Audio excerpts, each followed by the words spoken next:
Hello and welcome to yet another episode of the Kenny T One-on-One podcast brought to you by Yatu Tea. Each and every time I'm reminding you to do something very important, very, very important that you do what I'm going to ask you to do. Make sure that you like, share, and subscribe to the Kenny T One-on-One podcast because this is a podcast that gives you unfiltered conversations, very mature conversations, and it's very interesting and it's inspiring as well. Okay, so my guest today is Mr. Fisho Mwale. Okay, I know this name from the time I was a little boy, and I sort of like have an idea of who he was then and how he progressed through life. Okay, so he's a serial entrepreneur, former Lusaka mayor, mentor, co-founder, and chairman of Yalelo, Zambia. Mulitiani, Amwale. Tiri bwino mulitiani baba Ken. We say tiri gwa anga gwaba. You know, Kenny, I like your name because I keep thinking of Kenny G. The jazz Kenny guy. G? Yeah, I do. I've Those are listened. good people. Yeah. Anybody with a name like Kenny must be good. So I hope so. yeah. So you listen to a lot of jazz then? I'm a musician. I'm a DJ. I DJ jazz. Oh, Yeah. did you ever do anything on radio or no? Lusaka Music Radio. Oh, great. Probably one of the best jazz radio show that has ever been broadcast. Nice. Yeah, I'll share with you a podcast. Yeah, I should listen to some. I even came here looking for a job. No. I kid you not. They said I was over age. That's not true. Yes. Who could have said that? Why do you sound shocked? No, I am shocked. Yeah, I came looking for a job here. Mr. Mwale. Life ikavuta funa njito. It's not possible. Yes. Wow. You're not only shocked but embarrassed Yeah, that you guys refused to give me a job here. because I'm sitting and I'm thinking. I how don't could even you- know what I'm doing here. I was traumatized. Anyway, continue. we apologize. Kindly accept our apology. Okay. Mr. Mwale, I'm very grateful to host you. Yeah. You're one of those inspirational businessmen. A lot of people in Zambia have followed your journey. Yeah. Obviously not fully, and that's the reason we're sitting here today, so that we get a full insight of who you are and where you've come from and where you're going. First things first, where were you born? How many years ago? Earlier on, I heard you say 30. Yeah. Yeah. In fact, it all depends to whom I'm talking to. My age changes. But officially, what I can't lie is I was born 72 years ago in Dollar. So I am from the Copper Belt. From Copperbelt. Yeah, my primary schools were in Dola, Kabushi, and then I went to Mindolo, and then Mindolo, which in side? Kitwe. Yeah, is it close to Chimwemwe there? Yes, Mindolo Primary School. So where did you stay in Kitwe? Oh, At the Mindolo Ecumenical Center. Yes. Okay. You see, around that time, I think we were talking of just after independence and so on. The Ecumenical Center was a center where all these new people in government were going for vocational training, especially their wives. You see, if you worked in government, all the Kaundas, the Grey Zulus, let's just say the UNIP stalwarts, their wives were sent to Mindolo Ecumenical Center to be acculturized in the new positions their husbands were going to get into. So as vapunzira maforoko, how to use forks, knives and forks, how to cook and so on. So there was that program at the Ecumenical Center. Ecumenical Center. Yeah. So my mother became a nursery school teacher because my father had to go for further education, mature age entry. He went to the UK and later on the States. So we were kept there. Okay. Yeah, that's the Methodist, I think, the Ecumenical Center. Yeah. So I had to go to Mindolo.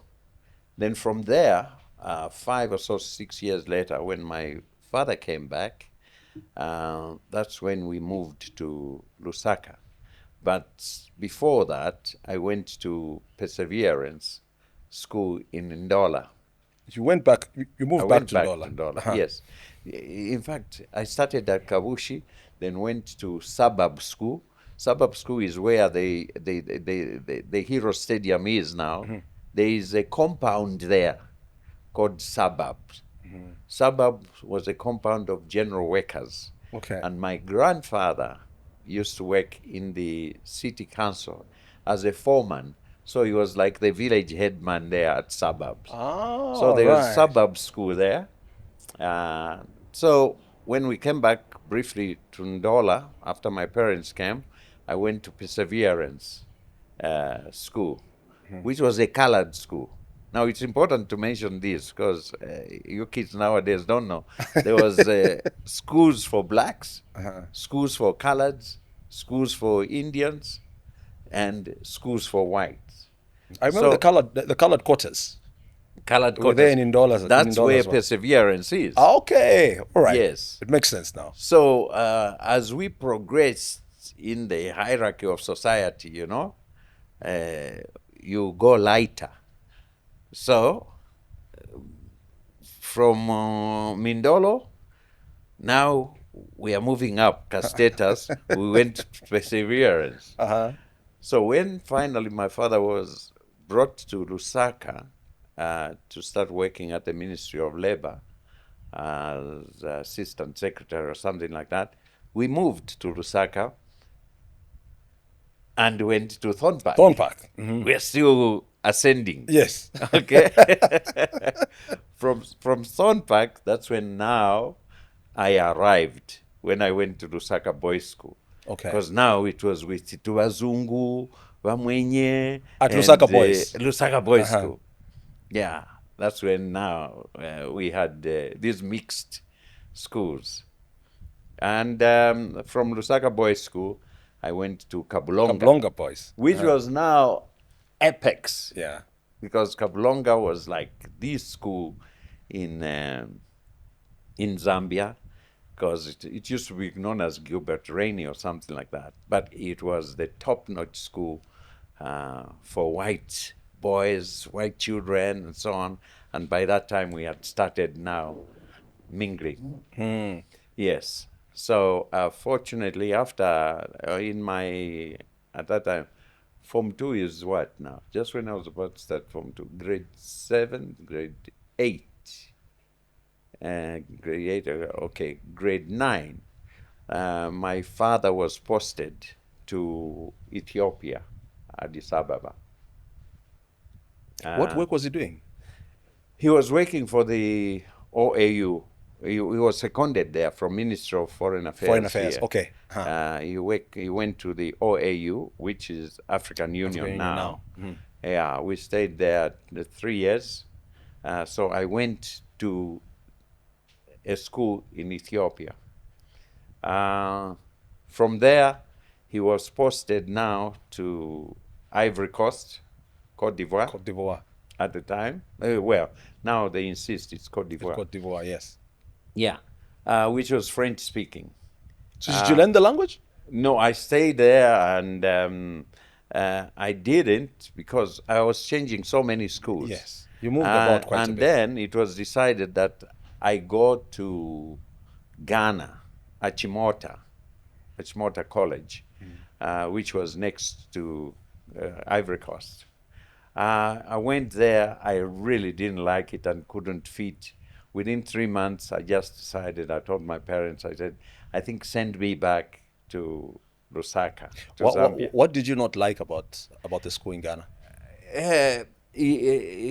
I think it's indicative of part of my character. It looks so regimented, so institutionalized, so formal. Like those a military institution. Those were British legacies in terms of school. You know, the English were very strong in West Africa. They had these brown shorts and the white shirts. I just couldn't deal with it. So I came back which was good fortune for me because I came to Munali. Oh, Munali Secondary School. So my alma mater is Munali. That's where I finished my secondary school, and from there I went to the University of Zambia. So that has been my school life. What did you study at UNZA? I did business administration. Is it what you wanted to do? Yeah, at the time it looked the easiest. Because a long time ago also, parents would actually dictate to you what you should study.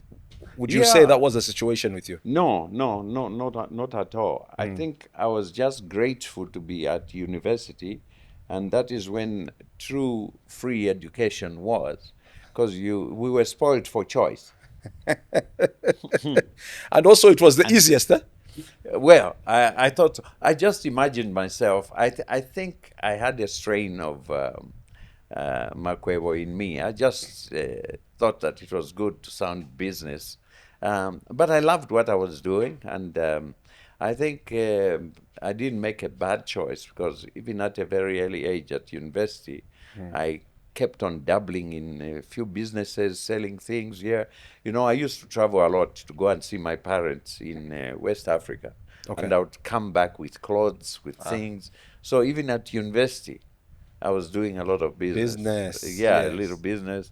My last business at university was I bought some disco equipment, and I started a Started disco. DJing. In those days, it was the in thing to have a mobile disco. Uh-huh. And I remember I called my disco Ecstasy, I think.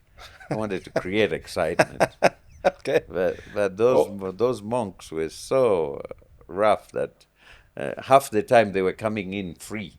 So it was a dead loss. Yeah. You're losing And- you're losing money. So between your parents, who was more on the business side? Like, I'm trying to understand where you picked up your big business side from. Is it from there, or you? No. I don't think, you know. Well, my old man died as a civil servant, Okay. so there was nothing business Business, in his yes. life. He was extremely dedicated professional Yes. in what he did. He was an international diplomat. He trained himself. He took himself to school, and so he was a self-made man in terms of career. So he wrote very well. He spoke very well, and he was a damn good diplomat. The business acumen, yes, was with my mother, in the sense that she had market stores. She bought a few houses in Chawama. We used to laugh at that when she was going to collect rent of 20 kwacha, chani. But she did that just to assist and supplement the little income those civil servants were earning.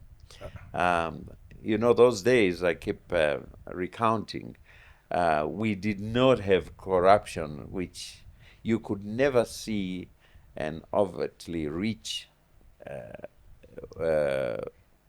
employee or a civil servant. They were clean, straight in their jobs. So what they brought home is what they earned. I think that we've lost a lot in terms of ethics, in terms of professionalism, in terms of due diligence, and just a good conduct in terms of workplace. Great. My research team here says you played tennis when you're a young boy. Yeah, I played every sport. Uh-huh. Yeah, but I played a lot of football. Oh, a lot of football. Yeah, Okay. I played. I was a footballer at Lusaka Boys School. I was the A-team goalkeeper at Kabulonga. And yet I was in what, grade 8, which is grade 8.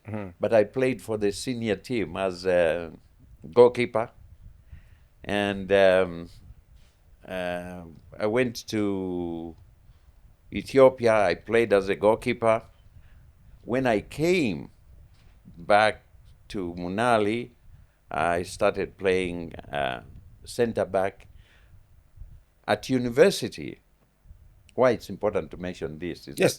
that at university, I played a lot of football. Now, the football at university in those days was so highly organized that the university team, used to play the first division team. And most of our players at the university actually played for the Zambian clubs. You Okay. had players from Kabwe Warriors during the holiday season and so on. Yeah. You had Lusaka City, you had the Mufurira Wanderers. Most of our guys Would in play in our those team would clubs. play in Yeah. those. Power Dynamos. Yes. Yeah. Well, Power Dynamos wasn't there then, but it was, yeah. And our sports, as I said, it was highly organized, highly competitive, and we had the All Africa University football games, which I think took place every second or third year. University of Zambia would send a team to compete, and we used to go and compete in those games. So I know that I played. I was scouted by Lusaka, city of Lusaka. Yeah, not Lusaka, city of Lusaka. But I just at that time I think my social life was competing with the soccer at the city of Lusaka. My girlfriend by university, I just said, no, I would rather focus at university than every weekend. Yeah. Yeah, because it was quite demanding. You'd go for training, you go for then trips outside Lusaka by these buses. The transport in those days was not easy. Kaima basi yanzoenda slow part. Yeah, and breakdowns and Yeah. so on. Yeah, I tried it once. I said, no, football is not for me at this level. But that is the sport where I used to do a lot. I played tennis, yes, because the schools we went to, in those days, there was hockey, there was tennis, there was cricket. I try to find those cricket pitches now at Kabulonga. I think they are Maze Gardens. They're not. There are They're not absolutely operational. no sports facilities anyway. Look at Lusaka boys and Lusaka girls. They had the swimming pool, Olympic-sized swimming pool there. They had tennis courts, basketball courts. Even at Munali, we used to play basketball. But those facilities are no longer there. I don't know what kind of people we are, what we've done to the historical structures which these schools had. When you go to these schools in South Africa and so on, you look at them, they have still maintained That infrastructure is still that infrastructure. Still alive, yes. It's sad. But Mr. Mwale, your father, did he become a minister at one point? Yes, he did. After he was sent to the United States as ambassador to Washington. Oh, From there, that's a he big became, position. Yeah, it was a very big position. From there, he became Minister of Foreign Affairs. Okay, which he served, I think, for 3 years or so. And then after that, that's when he was appointed as a special assistant to the president on regional cooperation. Which president was that then? Kaunda. Oh, President Kaunda. Yes. Yeah. Oh, So he great. worked at State House, I think, for 10 years or something like that, as a special assistant. Your life at UNZA Mm. in your younger days, how would you describe it? Did you have a lot of fun? Did you party a lot? Yeah, it was, we had a pretty decent life. First of all, we had good scholarships, and we had a good life. Uh, and and we had libraries with books. We had Most of the we had, libraries don't have any books, huh? we had toilets which were squeaky clean. In fact, we inaugurated the new blocks there. Yeah, the time I was going there, they had just built those new blocks. We were spoiled for choice. First year, I had a new room to myself. Second year, I had a brand new room to myself because I became a member of the executive. Blankets, mattress, So it wasn't furniture. overpopulated then, isn't it? No, it If you would wasn't. have a room to yourself. Yeah, now, no, but it was two per room. okay. Okay, but you are right. There was abundance of rooms at some point, but by the time we were in third year, it was mandatory to have. But you could never have more than two staying in a room. Like what happens now? They No. have 10 or 8.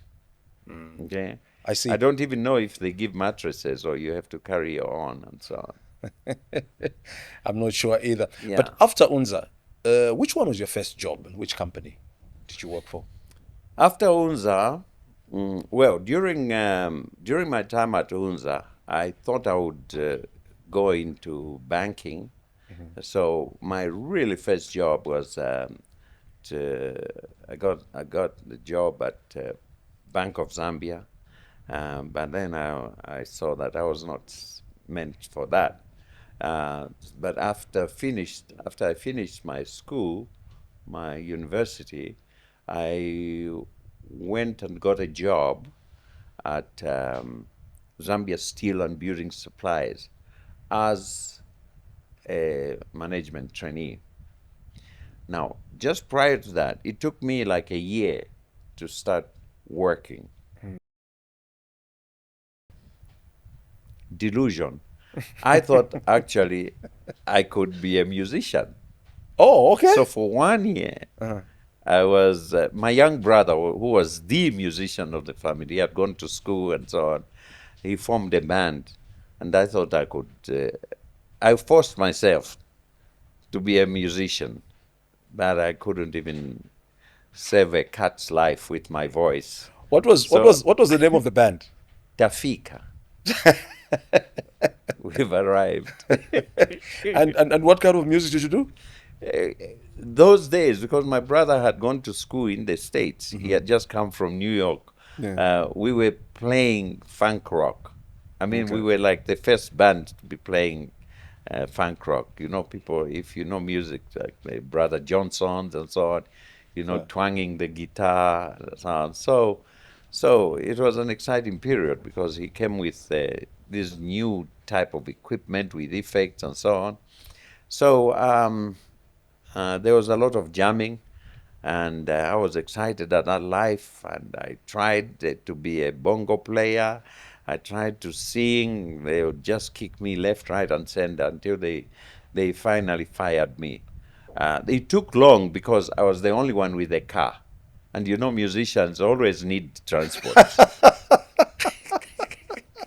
So your car kept you in the band.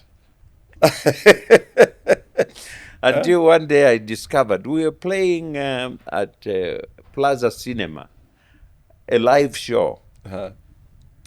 And I wanted to take a solo. Okay, singing. I Yeah. thought I could sing. I was trying to play congas or bongas those days. I don't know what's happened. I think I still have that condition. Every time I would hit the drums, my hands swell, even now. So I don't know what condition that is.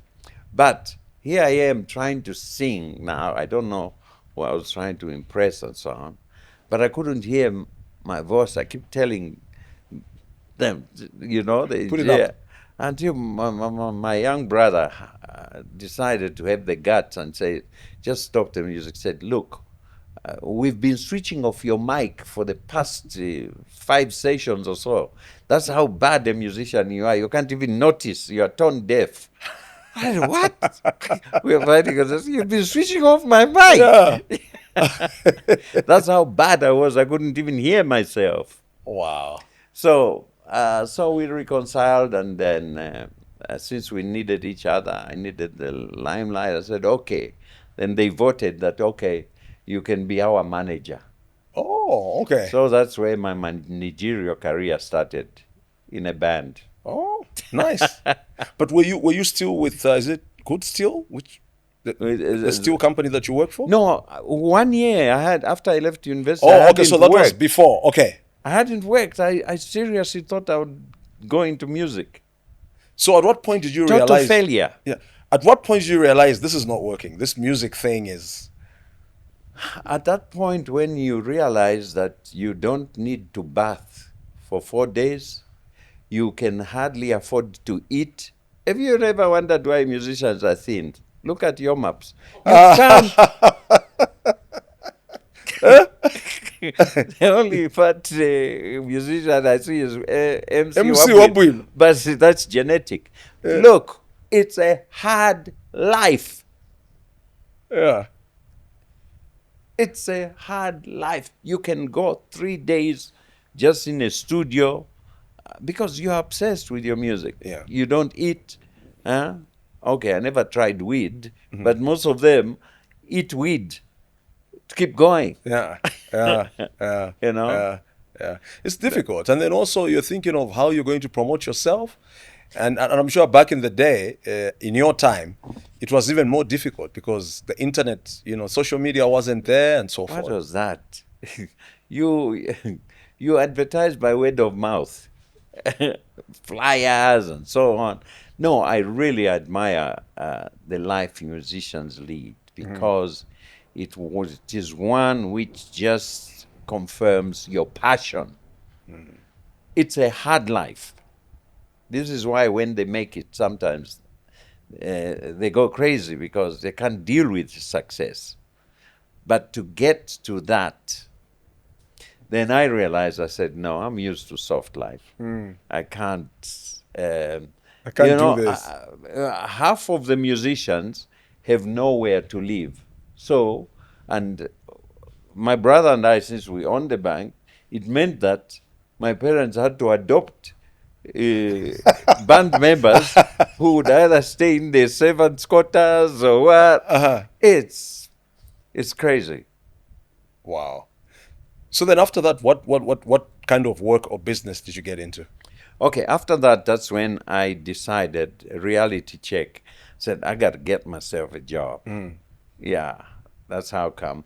And those days it was easy. It wasn't that. Especially when you're qualified. All these parastatals had job openings. You got into there, you became a management trainee because they would send you for further studies. Yeah. Immediately I got myself into Zambia Steel and Building Supplies. As a management trainee, I still was sent as a branch manager to Ndola to run a branch there. So I had arrived. Yeah. Yeah. And in Ndola, you're there for how long? In Ndola, I was there for about 2 years because now I got a job. I decided to get married too. Yeah. So I stayed in Ndola for about 2 years. I was now supposed to go for further training, in fact, for a master's, paid for by the company, to the UK. And just about 3 months before I did that, I was fired. Oh, really? Yeah. What happened? Insubordination. What exactly happened then? No, it was simple. I was a young guy thinking I'm a manager who has arrived and so on. And I disobeyed some lawful instruction by my Immediate supervisor. boss, my general manager, and I felt it was real unfair because here I was preparing now, like 2 or 3 months before, going to the UK, and I'm put on suspension. Before I know it, there's a disciplinary and so on, and then I'm fired. How did it affect your life? How did you feel, first of all? Did you care? Did you not care? Or Have you ever been fired? well, no. I think it's a feeling which many people will be feeling in August. It's like losing an election. It's painful. Yeah. It's painful, yeah. So, but here you are young, Yeah. you have a family, a small family, you are living in your own apartment, and then you are jobless. You move back to Lusaka into your parents' house. Together with the family. Yeah, Yeah. yeah. And so you start wondering, start trying to fight the case. But I knew that apa penseve changu apa. So I fought the case and so on. It went disciplinary. By about 6, 7 months, it was quite obvious that my career had come to a dead end as a firee, not as a retiree. So, so uh, uh, I started trying to make a life. You Because know? now I'm thinking, you've got a small family. Yeah. You have to bring in money. Where do you start from? What do you do next? Yes, exactly. So I went to the streets and started selling makwebo. That's why I love this word, makwebo. Makwebo. Yeah. What were you selling? I was selling hair products. Okay, I was selling things for women, but mostly those days there was a lot of jerry curls. There was a lot of what do you call it? The hair, you know, these American products. So the time of afros, it was a time of straightening your hair with jerry curl, etc. And there was one particular brand which was real big called TCB, okay, which I started flogging, and I became like the main distributor Where was it from? From the US? from the U.S. How, Yes. how were you getting it in? I had a friend of mine who I went to school with, a Nigerian guy, and he was in the States, but he had gotten involved with one or two ladies here, and he'd come up and down.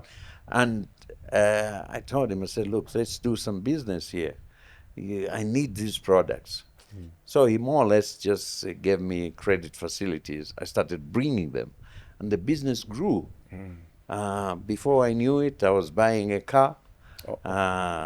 Yeah, just women product. I was looking after my family.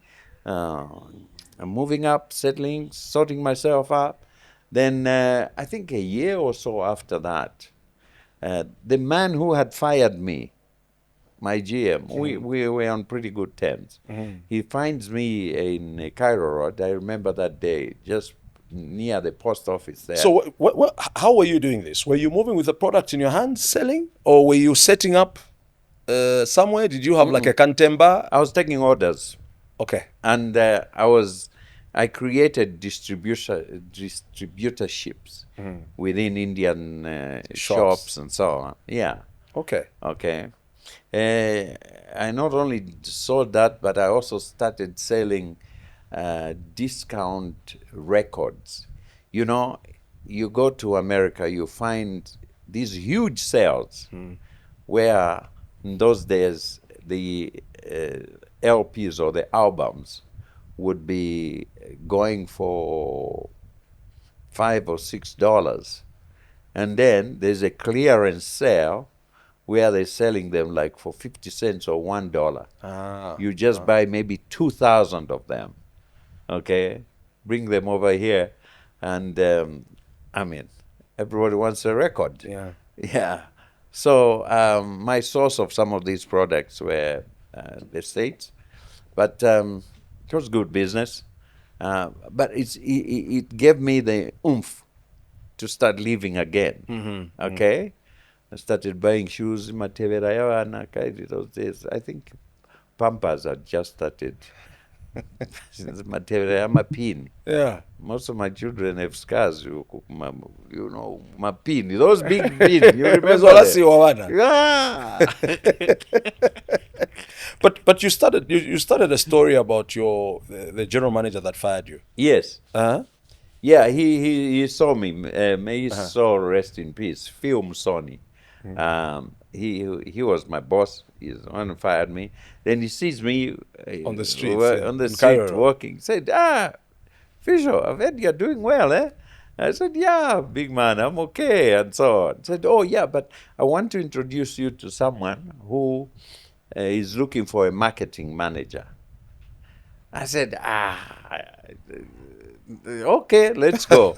So we went, jump in his car, and we go around to Chachacha Road, where he took me to this place where there was Siame Associates. So he was introducing me to Mr. Musa Siame. What kind of a company was it? Sounds like an accounting Siame firm Siame or a Associates, legal firm. yeah, that was a holding company, but Siame Associate was a holding company for Mutende Investments. Mutende Investments was a conglomerate of diversified companies, mostly based on the copper belt, in steel manufacturing, in steel supply, in road construction, and so on. For a Zambian, he was like the biggest indigenous Zambian. Zambia. Yeah. And he was looking for a marketing manager. So I go there and I'm sitting, and I'm being introduced to this man whom I didn't know. And he's telling me, oh, young man, I've heard so much about you from the man who fired you, that you are pretty good and so on. I said, yeah. I said, okay, I have a job for you. I want to employ you as marketing manager. So I told him, it was just instinctively. I said, after what this man did to me, I don't think... You said it in his presence. Yes, I said, but I didn't know who Siame was. Yeah. I said, after what he did, I vowed never to be employed. So he said, what? But you're young, and so on. I said, well, unless we do a partnership, but I don't think I can be employed, and I'm doing quite well. Quite well. Okay. Then he said, okay, let's form a company. We have 60-40. Wow. You 40, and you run the trading company. Yeah. So I was excited. I said, yeah, sure. And that's when thereafter I did, I think a week or so, I did some research on him. I said, my God, this man, is this the man I Big was boss. talking to like Like that? So ignorance sometimes is a blessing. Yeah. Because maybe had you known who he was, you're not going to have the guts to tell him, can we be partners? No, I would have said that even on office order ni paseni. Asiyame. Ni paseni. Your driver. So what's the name of the company that you formed together? Trade Factors International. Yeah. And what did you do there? We were basically importing chemicals and industrial products, equipment, and so on. It was a trading company. But you see, the key to business in those days was how you successfully managed to get an import license and then import cover in terms of foreign exchange and so on. That was, and Siame was very clever. He was a strategist. I think he knew that my ability to socialize within the ministries and so on, and just be a runner to get those prerequisites would create a successful business So for he us. so he made the investment into the business, and you Yes, he made the your job was investment to in run the the sense business. that I would get the licenses and he would fund them. Okay, okay. And they would import and bring in the products. So it worked pretty well. And at that time, I think Mustende was also entering a growth uh, area of trying to go international.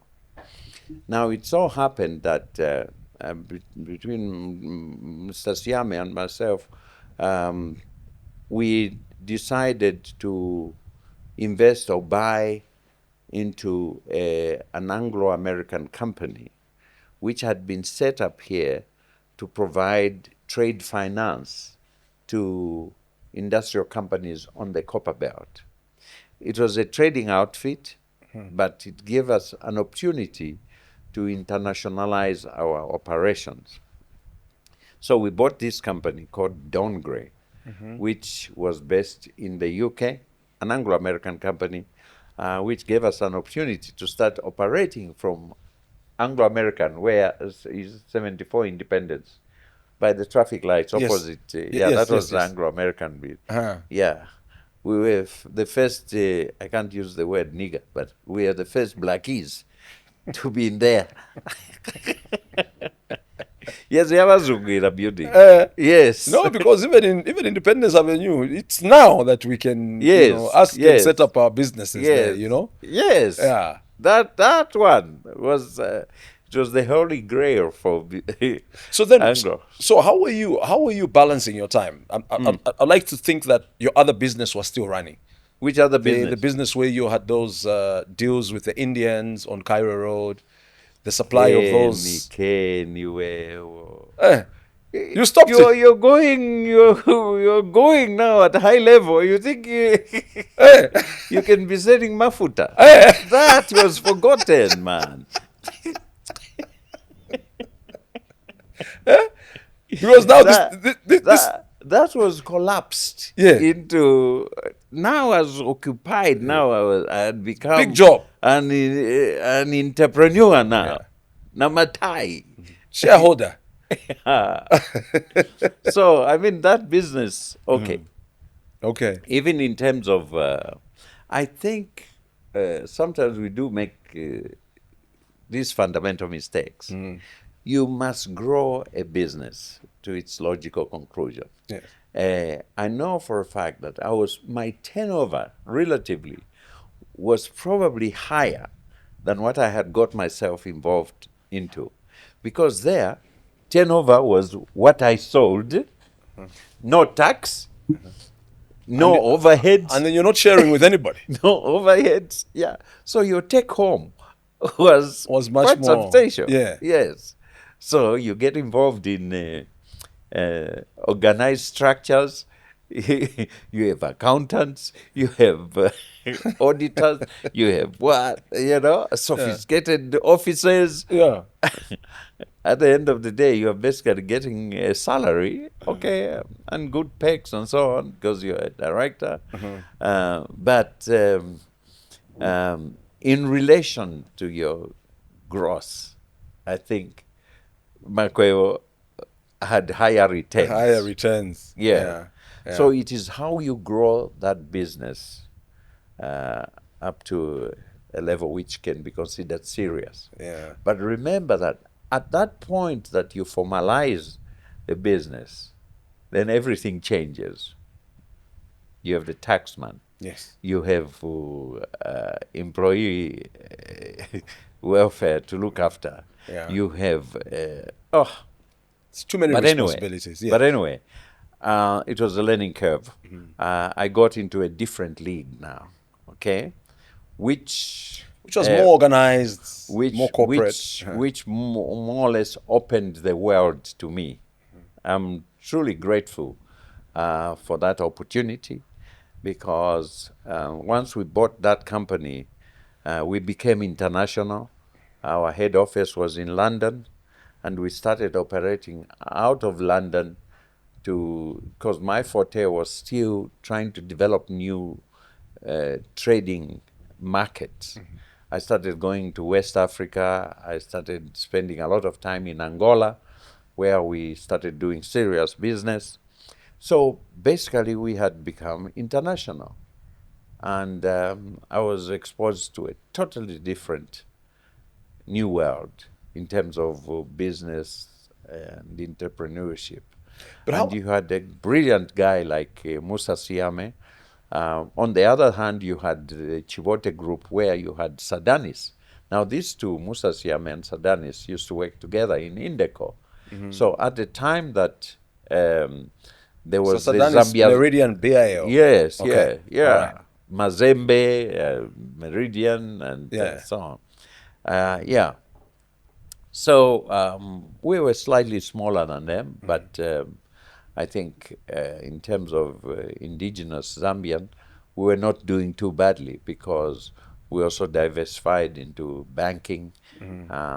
Musa Siame held majority stakes in one or two banks, and things started looking great. But how was your work relationship with Mr. Siame? 'Cause usually these It was partnerships can be a bit no, difficult, eh? no. It was what's that word? Symbiotic or something? Symbiotic. We must ask that Mwewa boy. How do you pronounce it? It was. Simon watches this show, by the way. I won't give him the pleasure. Simon would say symbiotic. Yeah. Okay. But it was one of mutual respect and mutual benefits. Yes. Because I was learning more from him. him. He has an amazing mind. He was a financial genius. He was a real great businessman. All right. Whereas I think I had the courage to go where others don't dare. I mean, I started developing Angola, where most Zambians, or if not no Zambians, had gone there because of the war and so on. And I think my forays into Angola opened up a number of opportunities for Zambians to start going there. But we were taking lines of credit to Angola. I was going to places like Togo. I was going to places like Nigeria, Ghana, and all those places just to open up business as a Zambian company. Yeah. This is where the pride is. Yeah. Because you are introducing yourself as a Zambian company, although housed or based in London. So for how long did you work together? We worked together for 10, 11 years. That's a long time. Yes. Yeah. And then eventually, what happened at 10, 11 years? I think eventually we were caught up by the depression or the recession, which hit Zambia in the 90s, where the whole economy virtually went into recession. And the companies folded up on the copper belt. There was a lack of foreign exchange. You couldn't import, you couldn't do any business. And it was an era of where banks started going into this receivership. Wow. It was a bloodbath in terms of the Zambian economy. Yeah. You know, major banks started closing down. And remember, we had invested a lot in those banks. And we found ourselves so highly exposed. And especially since we were operating from outside, you can't risk a day of defaulting in a place like London and so without you being closed down and clamped down and so on. So there was a domino effect. You wake up one day, you find that you have nothing. You've lost your property, you've lost your houses, you've lost everything is closing down. So, and that coincided with the political landscape changing. I think it was more or less at the time that multipartism was coming in. Um, um, um, that was partly driven by the recession which the country had been going through. So everybody was now geared for change or for a new start. And so I found myself once again without a job, without a home, without a For the second livelihood. time. The second time, yes. But this was major. So it's but did you make any investments like in property? Because from what I mean, Property was wiped out. Because if you had used it as collateral, as collateral, yes, and of course. yeah, So how do you then pick yourself up to start again, and how do you know which direction to go in such an instance? njala ni hii pa mfano. Kama njala, you find ways.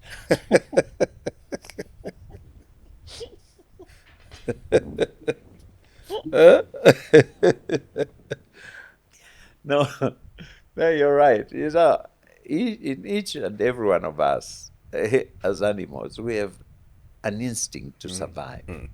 That's for sure. And this is what I always try to share, that sometimes your condition or situation that you find yourself in is actually not as bad as you might think or as others look at. Okay? Opportunities are always there. And if they are not always there, you are there to create those opportunities. Okay? So, and the adage you usually use is that to every misfortune, there's a fortune There's a to fortune. be made. Yeah. So, I find myself in a situation where I have to regroup myself, to re-strategize, to start afresh. And unlike where I am now, remember, I was much younger. So it's not that the world has ended, all right? You still had a whole life ahead of you. Still have a whole life on. And for me, I think I was fortunate in the sense that even though everything had gone, my wife had remained with the restaurant which She was she had operating. we had invested in. So she had a restaurant which kept us going and alive for maybe 2 or 3 years until I found my feet. So I started working or helping her out in the restaurant. I was just a layabout in the restaurant, you know, waitering and so on.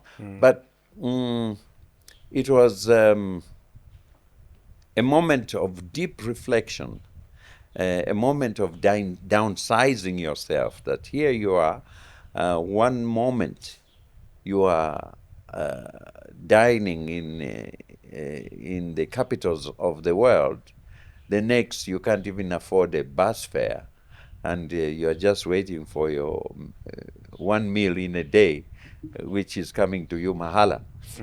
Okay? So it's a reality check. Yes.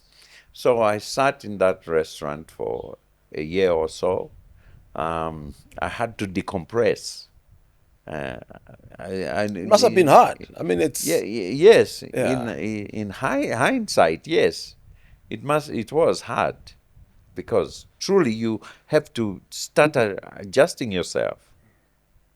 Your car, which you had a BMW 7 Series, everything is gone. Okay? Na matrauzi yambonkhala natugamba. Ambongambika. Yambongambika. Sapato kubenda. Amboshomeka. So, but those reality check. It's reality. And yeah. I'm saying, so people go through this every day, Yes. every time. But as long as you have good health, that is wealth enough. As long as you have good people around you, as long as you are realistic with your situation, I think you give yourself impetus and room to to start again. So for me, I was sitting there and I also got involved in the politics and so on, because now we were agitating for change. This is why I'm saying Jala sometimes drives change. Okay, Gives you ideas. because you start deflecting that, no, I'm in this situation because of the bad macroeconomic situation, light leadership, and so on. So we got involved in politics, and once we changed government, because I was in the city, I decided to stand as councillor in Lusaka Central. Okay. Under Deepak Patel, who was my MP. So that is how my journey into local government started. From sitting at a bar in a restaurant and saying, I can do something. Where was this restaurant located, by the way? In Chachacha Road. It was called the Old Bakery. Okay. Restaurant. Uh-huh. Yeah. It was called the Old Bakery because it used to be Caruso's Bakery. So when we started building the restaurant, we would refer to the site as, Bakery, Caruso's Bakery, and so on. Yeah. Yeah. So we started building the bakery. It used to be one of Siamese bakeries. Okay. Businesses. businesses, It used to produce bread.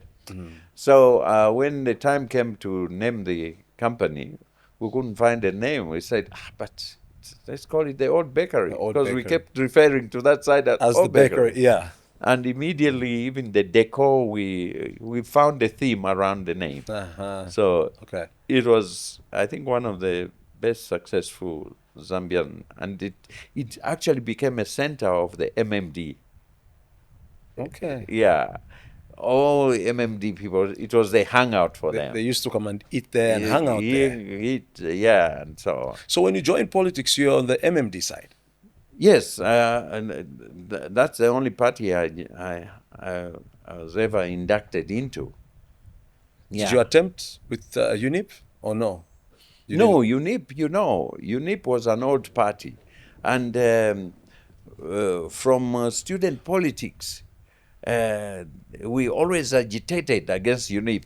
So I see. Even though our parents, everyone was UNIP, but the youth, it was like they couldn't relate. This is why we bought into the movement for multi-party democracy. It was like an opportunity for us to start our own afresh. Okay. Yeah. I remember the MMD adverts. The hour has come. Yes. The sign was this. Yes. Yes. The hour has come. It was something we had not seen before. Exactly. Yeah. So it was youthful driven. Yeah. Okay. So that's when I stood on the ticket of MMD and won my councillorship, and then 2 years later, I stood as a mayor and became the mayor of Lusaka.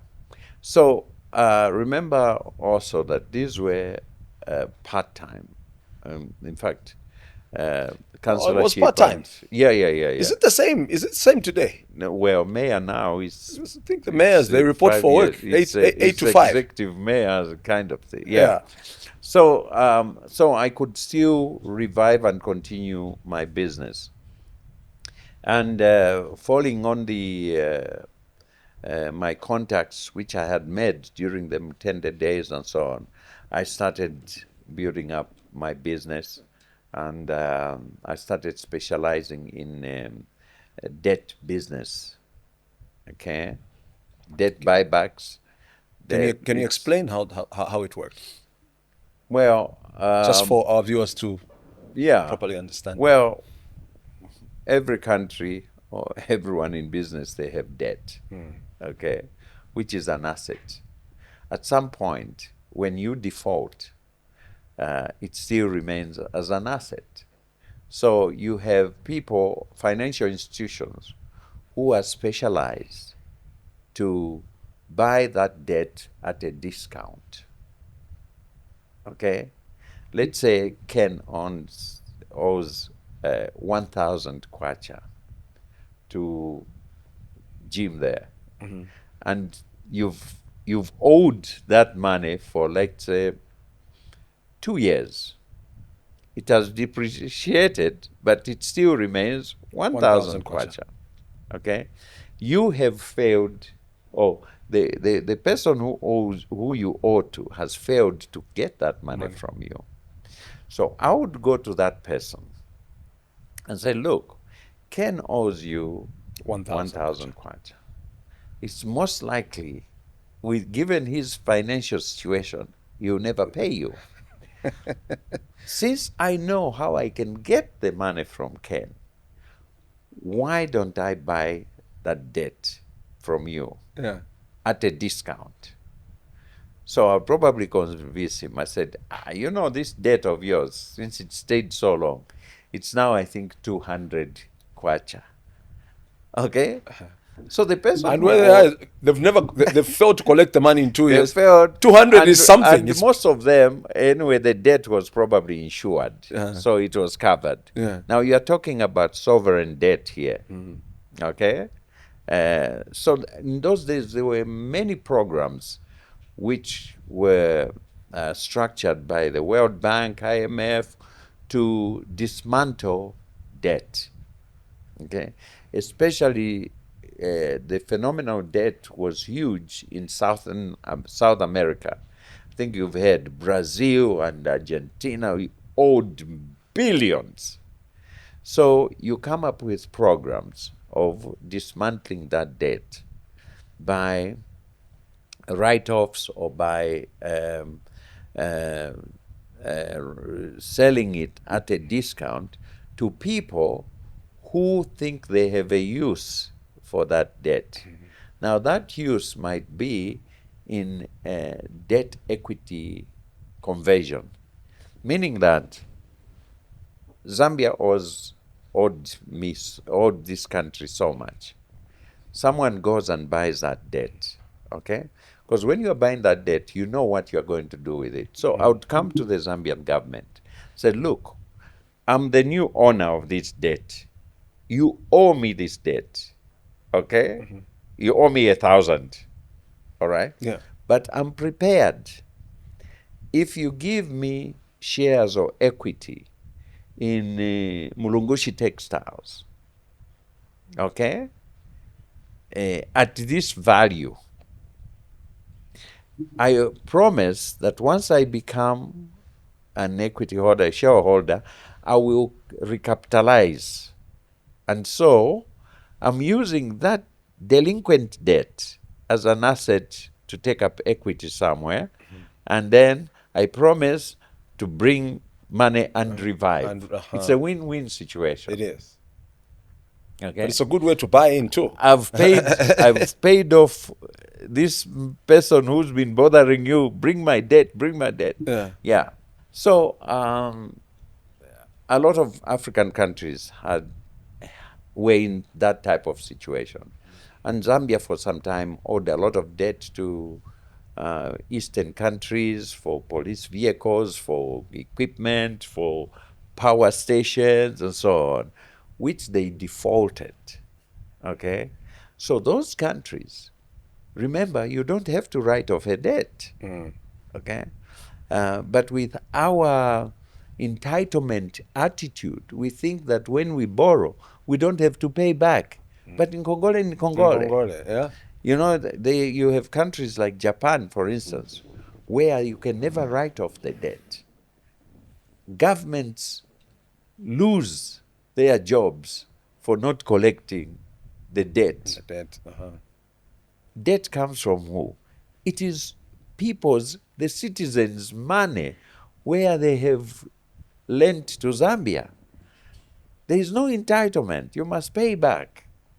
So this is in a nutshell, just to explain. So for us, we were specialized in buying what we call delinquent debt, using it for reinvestment, or you can even flip it over and sell it somewhere.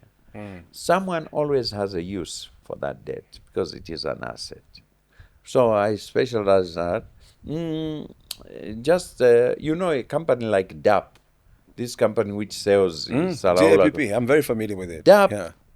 DAP's capitalization was from debt. Oh, okay. Yeah. One or two people. I think we even did some debt business for them. The Catholics, whenever they need the money for their community projects, there will be certain debts which would be bought and would discount it and then give them the money. So it's a business. Although people tried after, there are always NGOs trying to fight and so on. But anyway, I got in that and I did that business for quite some time. Even after I left the mayorship, I even went big time now. You carried on. I carried on, made quite a bit of money. And it's a business which, after some time, I fell foul of government, that to the extent that I felt that, hey, my situation was tenuous here. I just had to leave the country because I felt... You relocated to South Africa. I relocated to South Africa. But just before we speak about that, when you're mayor of Lusaka, how easy is it to work in these councils, like the Lusaka City Council, for example? Because I know that when you're on the outside, there could have been a lot of changes that you thought you'd bring to the city.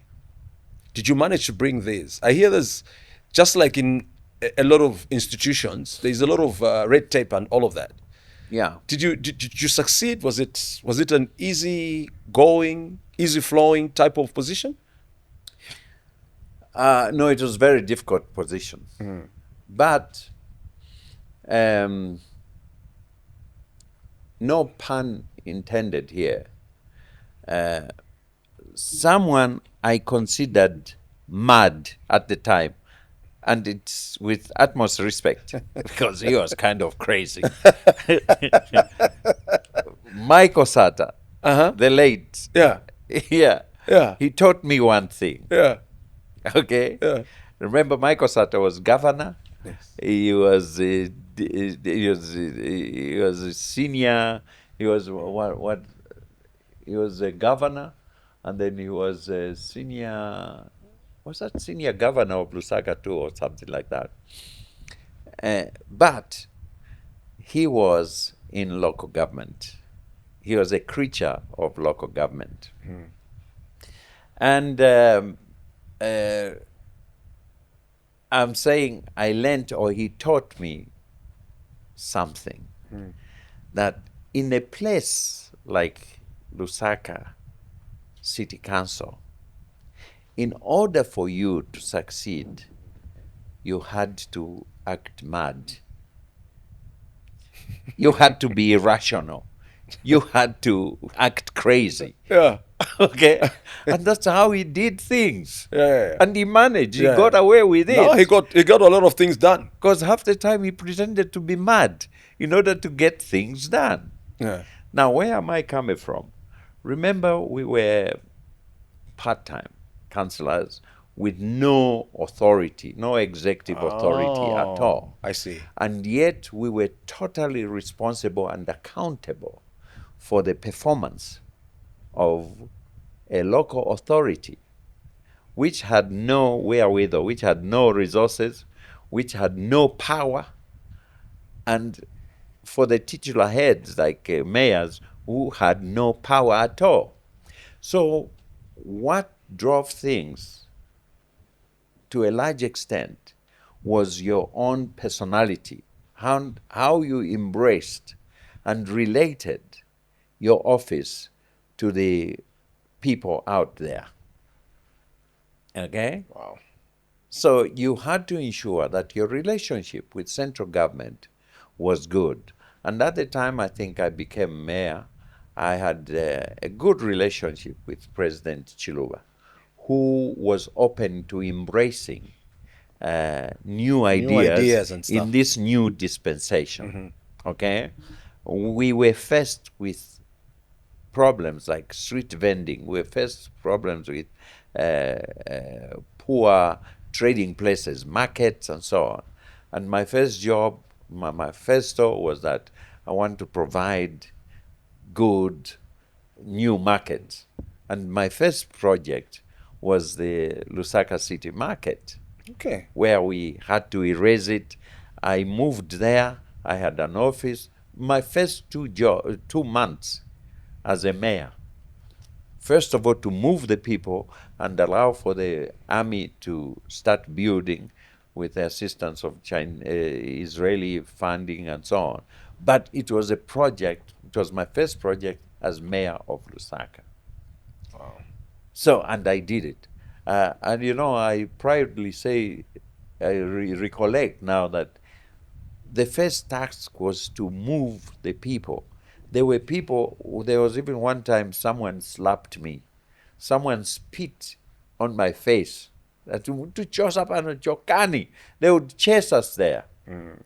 But you had to know how to engage with the community using your councillors, using the other channels, community groups, and so on, talking to the marketeers. Their biggest fear was that you move them out, they'll never have those stalls back.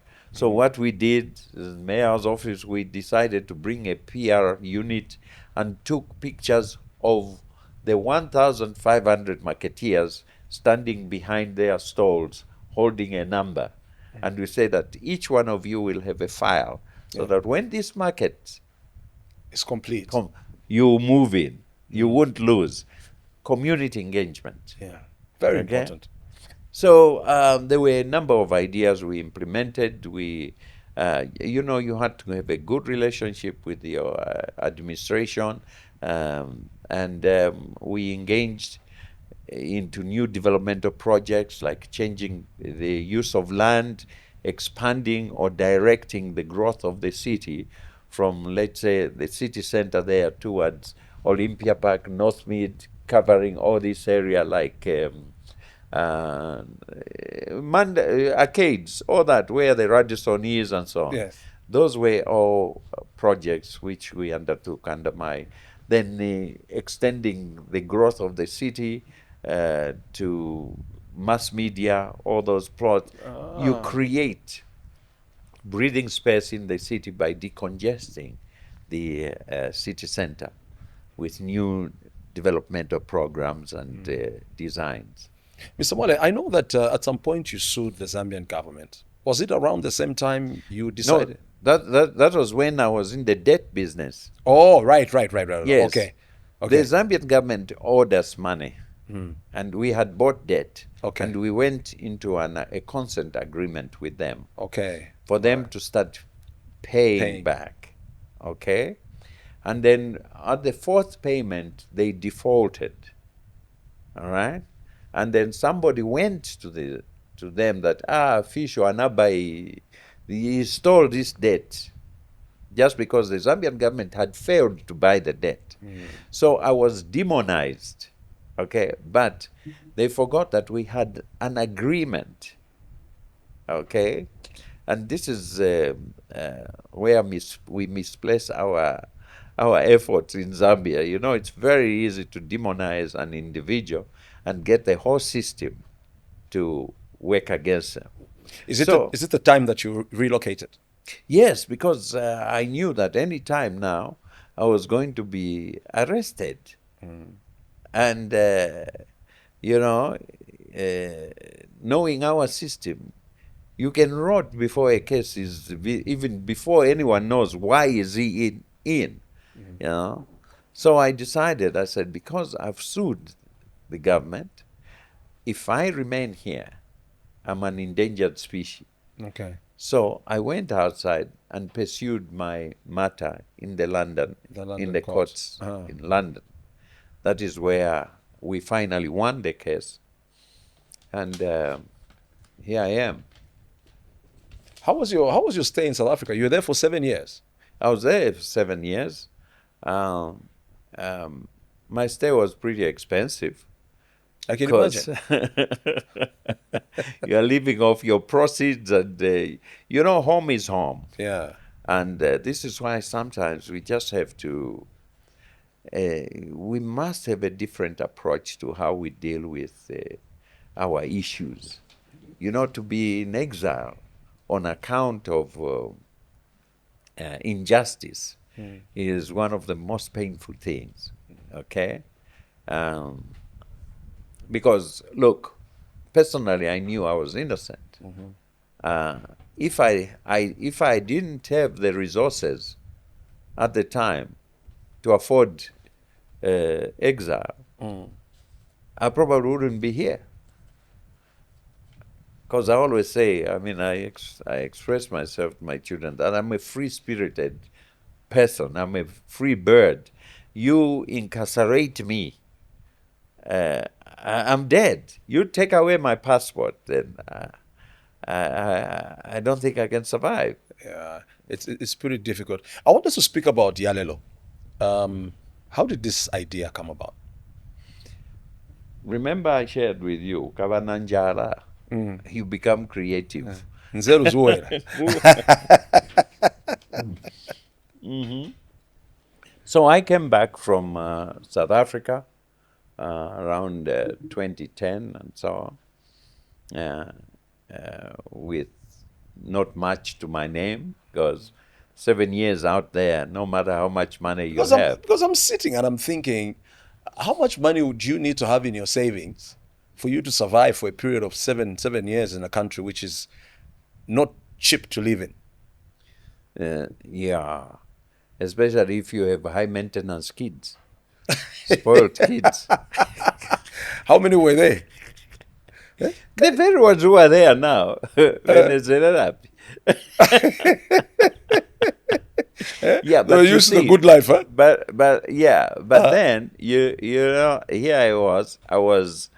If you are the firstborn, you are more or less the head of the family, and so your folks are getting on, and the responsibilities which they It's resting had on you now. are transferred to you. So I wasn't just looking after my own family, so to speak, but I was looking at the bigger clan. So, and you have to maintain a certain lifestyle in a foreign country where you could still see the simmerings of xenophobia, where it's very difficult. I think it's very difficult to do business as a foreigner in South Africa, because they have their own issues as indigenous people in terms of opportunities. But it was a matter of choice, and therefore I had to fund that choice. I couldn't go anywhere else. I guess anywhere else would have probably been more expensive. More expensive. Yeah. So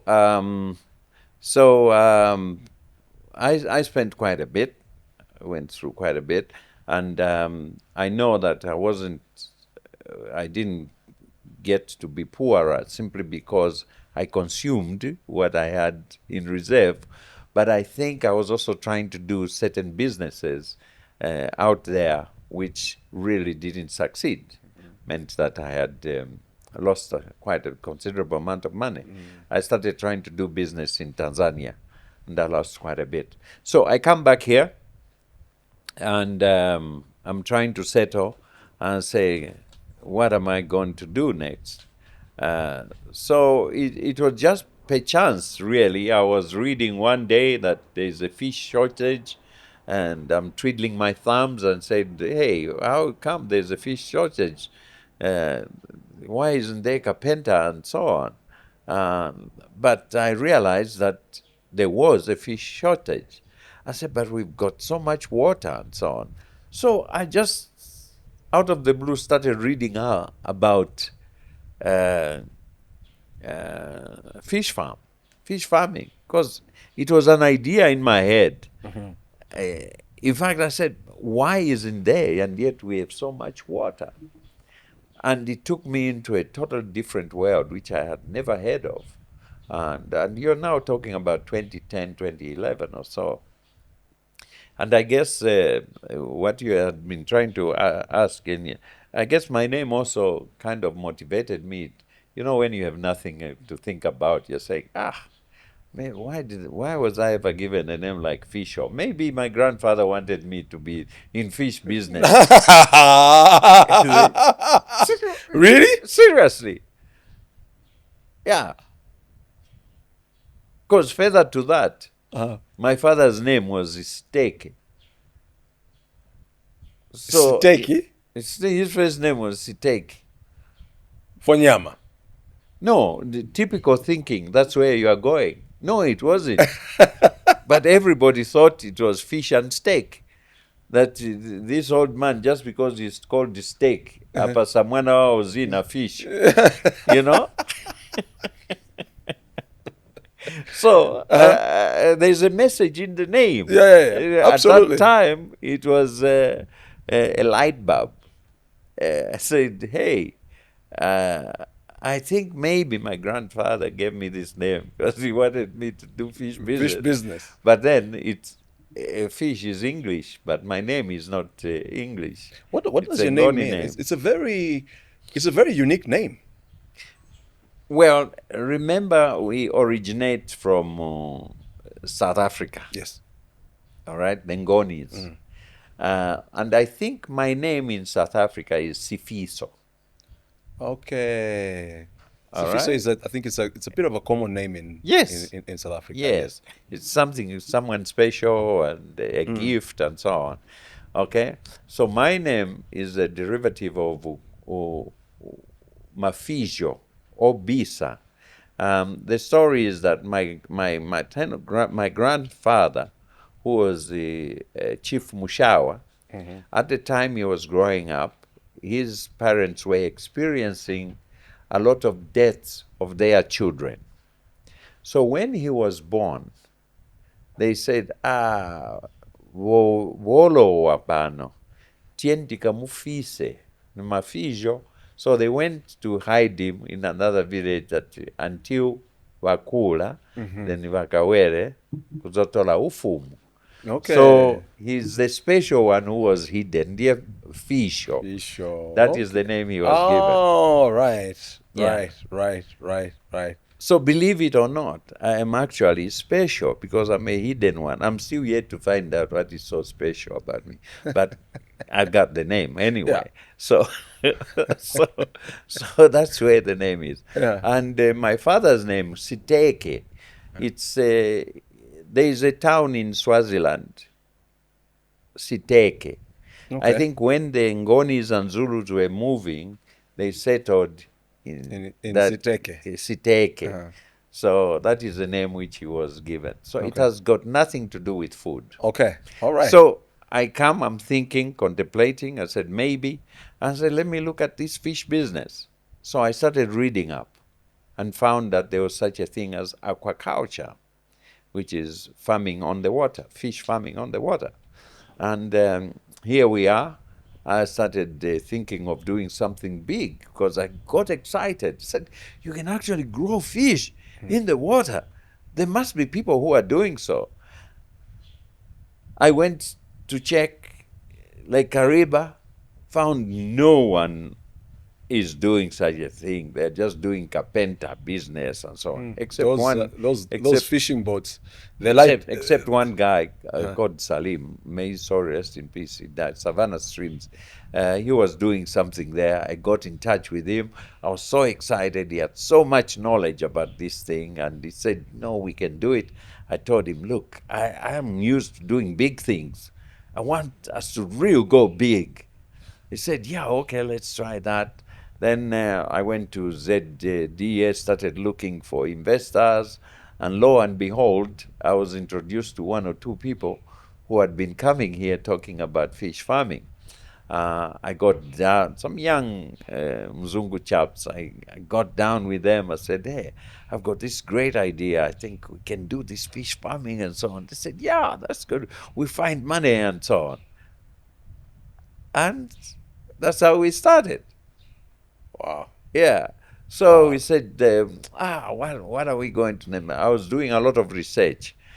I went to virtually every market where they were selling fish and so on. Then I realized that every time somebody wants to buy fish, They'll ask, Yalelo. Yalelo.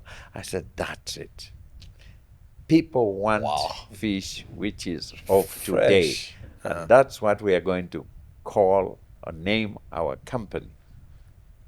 Because that, just the brand, describe what product you are going to produce and deliver. Wow. And Yalelo will always be today's. Yeah. Because tomorrow always be it's fresh. Yalelo. Yes. So it is a company of today. Uh-huh. And this is what the success of Yalelo is, because we've embraced the now business concept. We've embraced technology, we've embraced management systems, we've embraced, it's a company for tomorrow, and yet it's of today in production. So how much have we grown the business? You started with how many outlets, and where are we now? No, outlets is even a superfluous factor. Uh-huh. It's how we've grown the business in terms of Production. Okay. Yes, because outlets is a factor of what you are growing. What you're Yeah. producing, yeah. I think we have now phenomenally, because there is no comparison in terms of sub-Saharan Africa, even elsewhere. We are 25,000 metric tons per annum. There's no one who has achieved that anywhere. So it's iconic as an aquaculture enterprise in Africa. This is why we are getting people from all over the world coming to see at this miracle company how it has grown within a space of 10 years so phenomenally. We virtually drop every day on the market around about 200 metric tons of fish. That's a lot. lot. That's a lot of fish. Of fish. Wow. Mukuli ansomba. So Well done. I think that's a very inspirational story, and even just is. how you came up with the name, you know, Yeah. because also names matter in everything that you do. Yeah. It makes sense to me because I would see Yalelo. Okay, it's a name that sounds nice. No, when you Okay. say Yalelo, like a mzungu, Yeah. and people mislead It themselves. changes the But meaning. if you say Yalelo, then you know what it means. Yeah. Oh yes. Ask Ask these guys, they go there, Yalelo, we want Yalelo. Yalelo ni change. Even in Bemba, Yalelo. Yeah. You go to, we have a farm also in Uganda. Mm-hmm. It's Yalelo. Because even in the local language, Yalelo is today. Yeah. It's today. Yeah, in East Africa. On a lighter note, you recently came to the defense of Ambassador Mutuvila, after, Mr. Rue, posted something about him not being a journalist and so forth. Yeah. Why did you see the need to jump into this whole issue that went up on social media? Well, I think what triggered me, because I'm open-minded. I mean, I don't begrudge anyone who wants to criticize someone objectively. I expect a lot of criticism.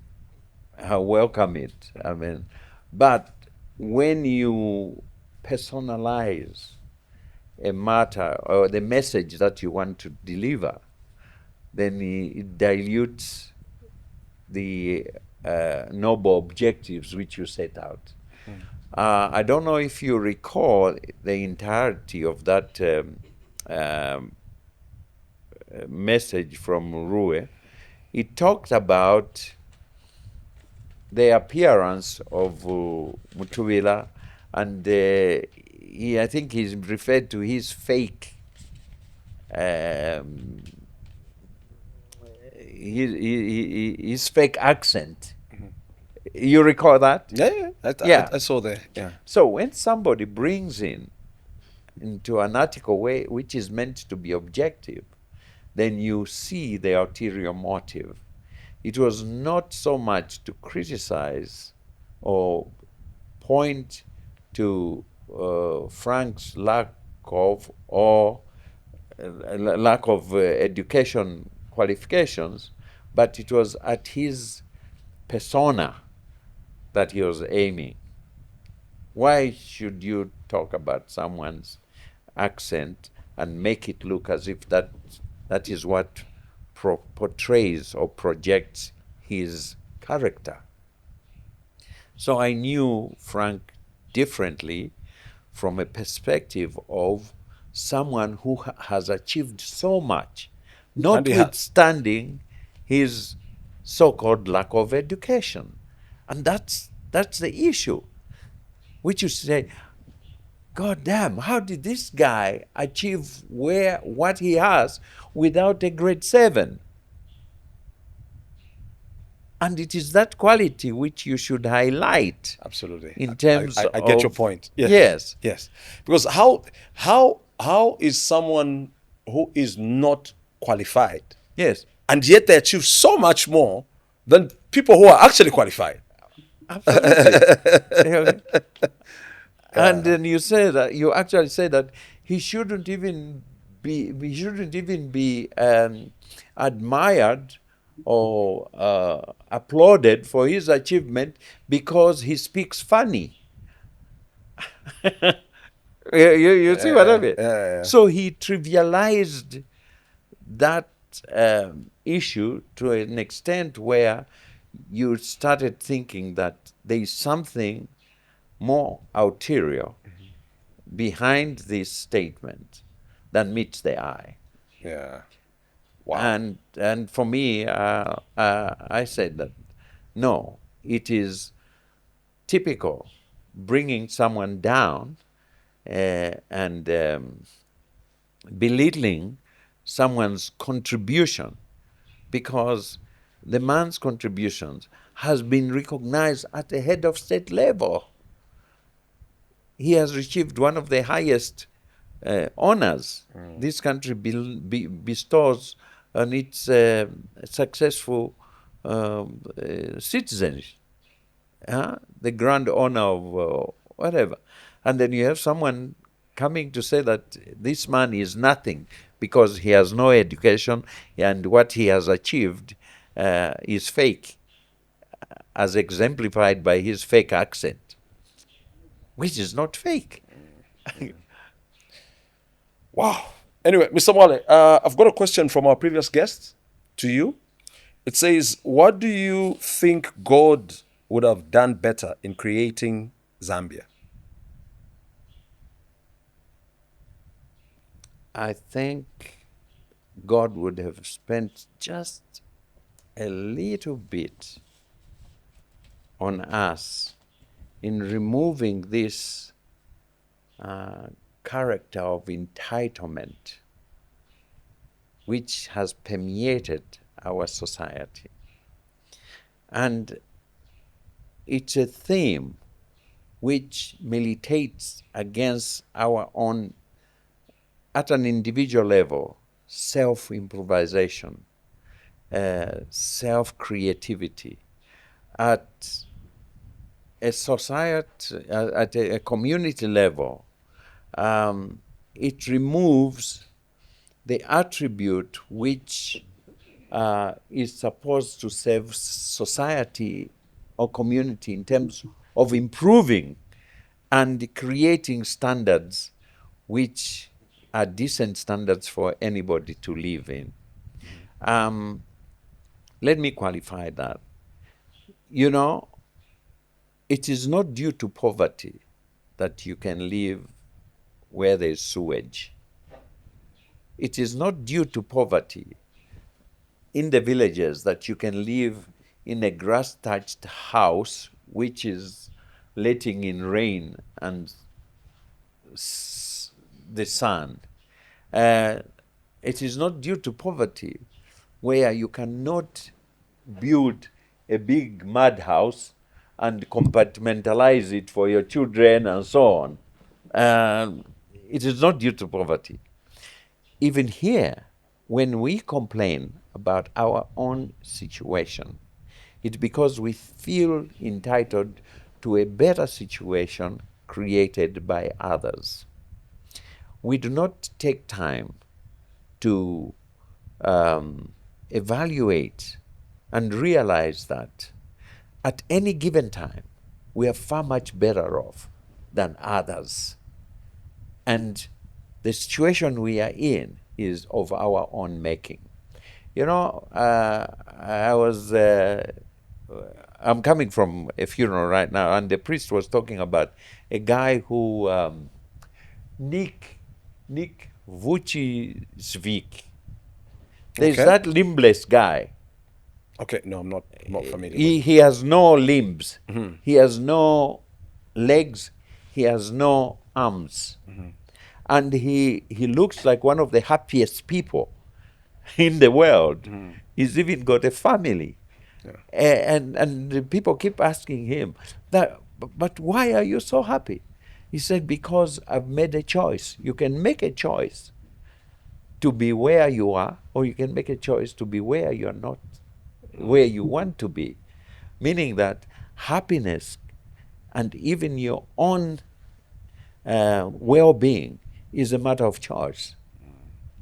So I put it down to the nature of Zambians. And in some of my talks, I give an example of, let's say, compare Zambia to Rwanda. Zambia is, in terms of size, is like 3-4 times bigger than Rwanda. But the things they do to that land in Rwanda, which half of it is hilly, how come they become one of the biggest exporters of tea or coffee? Even if you look at the digital developments, the digital divide, what Rwanda is doing, we started, we were miles ahead, but they've totally overtaken us. And it's not just Rwanda, even other countries. But we sit back and complain because we feel we are entitled. You can even conversely talk about this in terms of our own politicians. Okay? Because they feel entitled to our vote, they do not necessarily have to perform and to be made accountable. The reason is because we, the voters, do not realize that the vote that we give should actually entitle us to accountability of the people we put in office. But we are nonchalantly looking at issues. We don't have these checks and balances which brings us to order and requires us to perform to the best of our abilities, because we feel entitlement that others will perform for us. That's so true.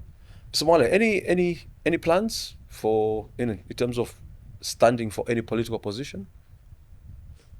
You stood for mayor a long time ago, but I'm not that entitled. but are you interested? Do you have plans? No. Do you have ambitions? You see, a process of evaluation, you have to do a lot of self-introspection. And sometimes you have to decide as to where you can contribute best. I think I have contributed in terms of public office. I'm proud of my period, my time, and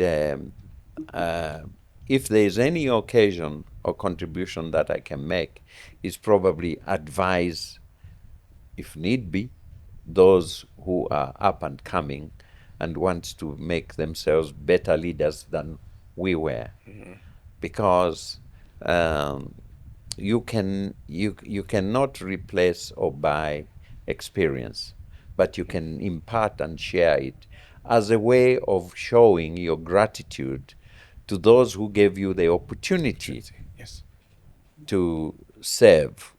It is an honor. And how do you pay back to society for that great honor they gave you, that great status? They exalted you to a certain level and gave you that respect, where you are called your worship, the mayor, for life. You have to give back. to society. And it does not necessarily mean or require of me to stand. I truly believe that there has to be respect for generational development. A time comes when you have to make room for the generation which is behind you. And don't take up the space.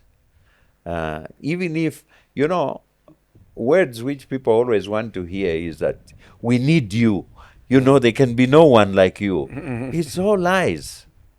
Life is so dynamic. Because you can die today. You won't be needed anymore. So I think that each one has their own time, which probably has been created or mapped out by the Almighty. So I see a very, very rare or maybe non-existent opportunity for me to come into public life at the level that I would like to. But of course, if somebody wakes me up at 3 a.m. and say, hey, do you want to be president? Nuchitotava, nuchitochitola. We've seen it. We've seen it before. That's when you hear me said, the country has really asked me. I didn't really want to do this, but I need to do this for the country. I'm reluctantly taking up this position, but I only promise you I'll just be there for 10 or 15 years. Apo, you're on a walking stick. Mr. Mwale, as we wind up, what's your question to our next guest? We don't know who our next guest is. Any question? Any question? Yes. I think the question is probably one which troubles me, which I try to reflect on a lot. I'd like to ask my next guest that what do they think of the state of politics in Zambia now? Okay. Did you get that? Okay. Mr. Mwale, It's been a great conversation. We've done over an hour and a half, almost pushing to 2 hours, but I'd like to thank you very much. It's been very interesting. It's one of those rare conversations that are worth having. We've learned a lot, and I'm very sure that a lot of our viewers have gotten great inspiration from your story. Thank you very much. Thank you, Ken. You honor me. And I'm so happy to be in this environment of power. Yes. That's what describes you here. Power. Power. Thank you, to sir. the power of the radio and media and the podcast. Thank you so much. Thank you, sir. This has been the Kenny T One-on-One podcast brought to you by Yatu Tea. I'm back again next week. Same place, same space.